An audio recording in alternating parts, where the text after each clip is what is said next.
নির্বাচন 12ই ফেব্রুয়ারি, 11ই ফেব্রুয়ারি আপনাকে কাজ করতে হবে। রাতের বেলা কেন্দ্র পাহারা দিতে হবে। অনেক লোক আছে পেশিদারিত্ব দেখিয়ে কেন্দ্র দখল করার চিন্তা করতে পারে। জাগ্রত আছেন তো আপনারা?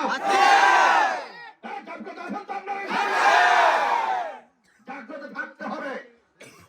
নির্বাচন নিয়ে জনগণের মধ্যে যে আকাঙ্ক্ষা সৃষ্টি হয়েছে, ওই আকাঙ্ক্ষার রুটম্যাপকে চুরি ডাকাতি চিন্তাই করে জোর প্রয়োগ করে যারা ধ্বংস করে দেওয়ার জন্য, নস্যাৎ করে দেওয়ার জন্য চেষ্টা করবে।